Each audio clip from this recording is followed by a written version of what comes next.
صدیقہ رضی اللہ تعالی عنہ اس روایت کی راویہ ہیں، فرماتی ہیں میرا آقا نے فرمایا قد کان یکون فی الامم محدثون، سابقہ امتوں میں محدث ہوا کرتے تھے، فَإِيَّكُ فِي أُمَّتِ أَحَدٌ فَعُمَرَ بْنِ خطاب، اگر میری امت میں کوئی محدث ہوتا تو عمر بن خطاب۔ اب محدث کی وضاحت کرتے ہوئے محدثین میں سے امام نووی رحمۃ اللہ تعالی علیہ آپ فرماتے ہیں اختلف تفسیر العلماء للمراد بمحدثون، محدث کے متعلق علماء نے اختلاف کیا ہے کہ محدث کس صفات کا اور کس شان کا مالک شخص ہوتا تھا۔ امام نووی کہتے ہیں فقال ابن وہب ملہمون، ابن وہب کہتے ہیں کہ جو شخص غیر نبی ہو، غیر نبی ہو کر جسے اللہ رب العزت کی طرف سے الہام ہوتا ہو تو اس سے محدث کہا جاتا ہے۔ وکیل، امام نووی کہتے ہیں کہ دوسرا اس کا معنی یہ کیا گیا مصیبون، محدث اس شخص کو کہا جاتا ہے جو بھی کام کرے اس کا کام حق کے مطابق ہوتا ہے، جو بھی بات کرے ارادے سے کرے یا بغیر ارادے سے، اس کا فعل قصدن ہو یا بغیر قصد کے ہو، جس طریقے سے بھی اس کا جو عمل ہوتا ہے اس کا عمل وہ حق کے مطابق ہوتا ہے۔ اب اگلی بات سنیے، وَإِذَا ظَنُّوا فَكَأَنَّهُمْ حَدَّثُوا بِشَيْءٍ فَظَنُّوا، محدث اس شان کا مالک ہوتا ہے، اس ابکری صفت کا مالک وہ شخص محدث ہوتا ہے جب وہ کسی بات کا گمان کرتا ہے، سوچتا ہے جس بات کے متعلق، تو اس کا یہ سوچنا ایسے ہوتا ہے جیسے اس کو کسی نے پہلے اس بات کی خبر دی ہوتی ہے، اسے اس کے متعلق بتایا جاتا ہے تو پھر وہ سوچتا ہے۔ اور تیسری محدث کے متعلق امام نووی جو کہتے ہیں وَقِيلَ يُكَلِّمُهُمُ الْمَلَائِكَةُ، تیسرا معنی محدث کی یہ بیان کیا گیا ہے کہ جس کی زبان تو اپنی ہوتی ہے لیکن اس کی زبان سے فرشتے بول رہے ہوتے ہیں۔ سبحان اللہ، ایسے آواز ہے یار، سبحان اللہ۔ نبی کے اہل بیت کو، نبی کے صحابہ ہو، ہر ایک کی محبت سے ہمارے دل کو اللہ رب العزت نے مالا مال فرمایا۔ سبحان اللہ۔ جب ایام ہوں حضرت مولا علی کا ہم اس وقت میں ڈنکے کی چوٹ پر کہتا ہوں علی علی کرو، اب شہادت 26 کو آپ زخمی ہوئے، یکم کو آپ کی تدفین ہے، حضرت عمر کے دن نے اب ہمیں ڈنکے کی چوٹ پر کہنا ہے ہم عمر عمر کریں گے۔ سبحان اللہ، کیونکہ عمر بھی ہمارے ہیں، علی بھی ہمارے ہیں۔ سبحان اللہ۔ اب محرم آ رہا ہے، امام علی مقام امام حسین کا ذکر کرنا ہے تو ہم وہاں پر کہیں حسین حسین حسین بھی ہمارے۔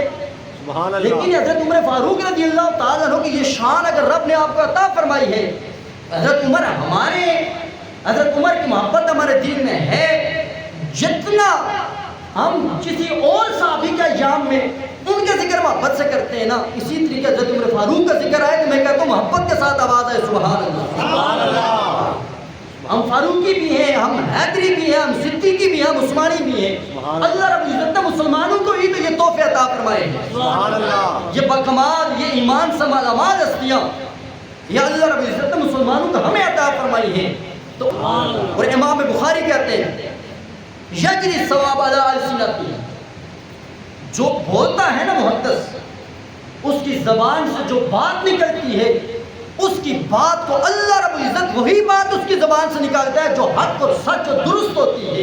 اس پر علامہ ابن حجر فتح الباری کے اندر جو محدث کے معنی بیان کرتے ہیں، آپ کہتے ہیں وَالرَّجُلُ الصَّادِقُ، کوئی محدث اسے کہا جاتا ہے جو سچا شخص ہوتا ہے۔ وہی میرے آقا نے ایک جملے میں حضرت عمر کی کتنی شان بیان فرمائی ہے، کہتے ہیں وَهُوَ مَنْ أُلْقِيَ فِي رُوحِهِ شَيْءٌ مِّن قِبَلِ الْمَلَإِ الْأَعْلَىٰ فَيَكُونُ كَالَّذِي حَدَّثَهُ غَيْرَهُ بِهِ۔ علامہ ابن حجر کہتے ہیں وہ محدث اسے کہتے ہیں جس کے دل میں مالا اعلیٰ کی طرف سے آسمان کی جانب سے کوئی شے جب سوچتا ہے تو اس کو دل میں رب کی طرف سے ڈال دی جاتی ہے۔ جب سوچ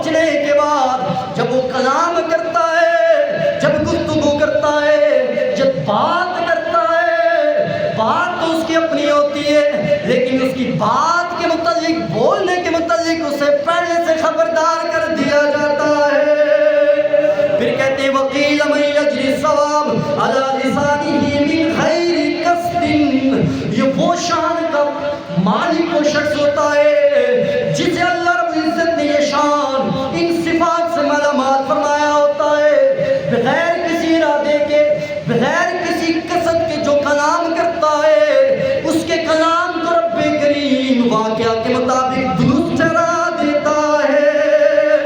پھر تیسرا معنی کرتے ہیں وکیل مکلم، محدث اس کو کہتے ہیں جو کلام کیا ہوا ہوتا ہے، یعنی یہ وہ شخص ہوتا ہے جس سے پہلے رب کریم کی طرف سے فرشتوں کی جانب سے بتایا جاتا ہے عمر یہ ہونے لگا ہے، یہ کچھ ہوگا، اسی کے مطابق وہ بات کرتا ہے۔ علامہ ابن حجر کہتے ہیں یکلمہ الملائکۃ بغیر نبوۃ، اور نبیوں سے فرشتے تو کلام کرتے آئے ہیں لیکن غیر نبی سے رب کے فرشتے اس شخص سے کلام کرتے ہیں جسے رب نے محدث کی صفت سے مالا مال کیا ہوا ہوتا ہے۔ علامہ عینی رحمۃ اللہ تعالی عمدۃ القاری کے اندر اس محدث کی وضاحت کرتے ہوئے کہتے ہیں وَيَخْطُرُ الشَّيْءُ بِبَالِهِ فَيَكُونُ هِيَ مَنْزِلَةٌ جَلِيلَةٌ مِنْ مَنَازِلِ الْأَوْلِيَاءِ، کہتے ہیں محدث وہ ہوتا ہے کہ جس دل میں جو کچھ بات آتی ہے نا واقعے میں ایسے ہی ہو جاتا ہے، اور پھر آگے کہتے ہیں وَهِيَ مَنْزِلَةٌ جَلِيلَةٌ مِنْ مَنَازِلِ الْأَوْلِيَاءِ، یہ ایک عظیم رتبہ ہے، یہ ایک عظیم منزل ہے، اور یہ منزل کس کے لیے ہے؟ جسے اللہ رب العزت اپنے اولیاء میں سے خاص کسی ولی کو یہ منزل عطا فرماتا ہے۔ کا نظریہ دیکھیں اس محدث کے متعلق امام احمد بن حنبل نے فضائل صحابہ میں، مصنف ابن ابی شیبہ نے اس کو نقل فرمایا، امام حاسمی نے مجموع الزوائد، امام طبرانی نے معجم الکبیر کے اندر، حضرت عبداللہ بن مسعود کہتے ہیں حضرت عمر جب بات کرتے ہوتے تھے، جب کوئی مشورہ دیتے ہوتے تھے، جب کلام کرتے ہوتے تھے، حضرت عبداللہ بن مسعود کہتے ہیں ما كنا نبعد ان السکینۃ تنطق علی لسان عمر، ہم یہ خیال کرتے ہوتے تھے کہ عمر جب بولتا ہے عمر کی زبان سے سکینہ بول رہا ہوتا ہے۔ اسی پر حضرت وائل کیا کہتے ہیں؟ حضرت وائل کہتے ہیں ان ابی وائل ما رأیت عمر الا وکان بین عینیہ ملکا یسددہ، اللہ اکبر۔ حضرت وائل رضی اللہ تعالیٰ عنہ کہتے ہیں حضرت عمر کی دو آنکھوں کے درمیان ایک فرشتہ ہوتا تھا جو ہر وقت حضرت عمر کی رہنمائی کر رہا ہوتا تھا کہ سیدھے راستہ کون سا ہے۔ سبحان اللہ۔ اب اس سارے محدث کی جو میرے آقا نے فرمایا، اس کی سب سے اہم جو تشریح کیا وہ میرے آقا نے اس حدیث میں بھی تشریح بنتی ہے جسے امام ترمذی نے نقل فرمایا۔ میرے آقا نے فرمایا ان اللہ جعل الحق علی لسان عمر و قلب، لوگوں عمر کی زبان پر بھی حق جاری ہوتا ہے، عمر کے دل میں بھی حق ہے۔ سبحان اللہ۔ گویا محدث کی وہ جو تشریح محدثین نے کی ہے کہ جو بھی بولتا ہے حق ہوتا ہے، جو سوچتا ہے حق ہو جاتا ہے، زبان سے گویا فرشتے کلام کرتے ہیں۔ میرے آقا نے فرمایا عمر جب بھی کلام کرتا ہے اللہ اس کے زبان سے حق کو جاری فرماتا ہے، اور عمر جب بھی سوچتا ہے، کیونکہ زبان اتنی باکمال ہے، حق نکلتا ہے۔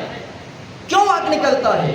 کہ دل اتنا پاکیزہ ہے کہ اللہ رب العزت نے حضرت عمر کے دل کو حق کے نور سے اس قدر منور کر دیا ہے، جو دل سوچتا ہے زبان اس کی ترجمان ہوتی ہے، عمر کا دل سوچتا ہی حق ہے تو زبان سے نکلتا ہی حق ہے۔ سبحان اللہ۔ اگلی روایت امام طبرانی نے المعجم الاوسط میں، اور امام طبرانی نے المعجم الکبیر میں نقل کرا، مسند الفردوس میں امام حاسمی نے اس کی اگرچہ سند کے اندر محدثین نے فضل بن عباس کو اس کا تفرد قرار دیا کہ یہ صرف آپ ہی سے روایت ہے، لیکن حضرت عمر فاروق رضی اللہ تعالیٰ عنہ کے دوسری روایات کے ملتا جلتا مفہوم ہے۔ میرے آقا نے فرمایا لوگوں عمر معی وانا مع عمر، عمر میرے ساتھ ہے۔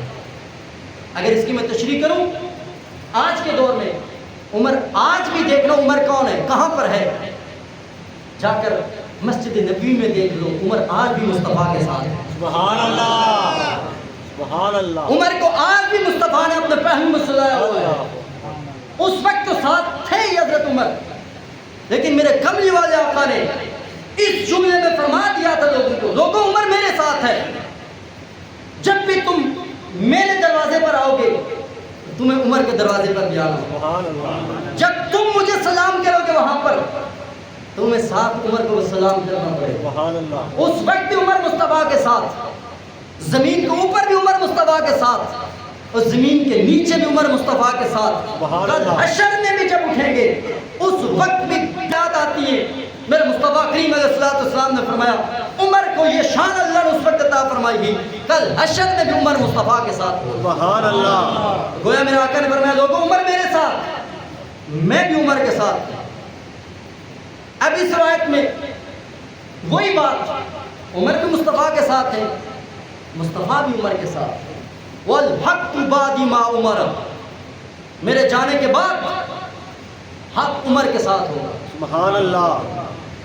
حیث کان، عمر جہاں بھی ہوگا، مصلی پر عمر ہو تو حق مصلی پر عمر کے ساتھ، سبحان اللہ. مسجد میں عمر ہو تو حق مسجد میں عمر کے ساتھ. اگر بیت المقدس میں عمر جا رہا ہو تو وہاں بھی حق عمر کے ساتھ. سبحان اللہ. اور اگر عمر زمین میں اپنی تربت میں چلا جائے تو وہاں بھی حق عمر کے ساتھ ہے. سبحان اللہ. اس لیے میرے کملی والے آقا نے جو حضرت عمر فاروق رضی اللہ تعالیٰ عنہ پر آج 1500 سال گزرنے کے بعد طنز، تشنیع، چھوٹی چھوٹی سوچیں اپنے زاویے سے حضرت عمر رضی اللہ تعالیٰ عنہ کو موازنہ کرتے ہیں، اور جن کے ایمان کا یہ عالم ہے تو رب کے فرشتے خوشیاں منائے، جن کے قد و کاٹ کا یہ عالم ہے مصطفیٰ کریم جی نے رب سے مانگے، اور جن کے رتبے کا یہ عالم ہے کہ عمر جو سوچتا ہے وہ واقعہ میں ہوتا ہے، اور جن کی زبان کو اللہ رب العزت نے اس قابل بنایا ہے عمر جو بولتا ہے وہ ہو جاتا ہے. اور عمر رضی اللہ تعالیٰ عنہ کی یہ شان کہ آپ جو رائے دیتے تھے اللہ رب العزت آپ کے رائے پر قرآن نازل فرما دیتا تھا.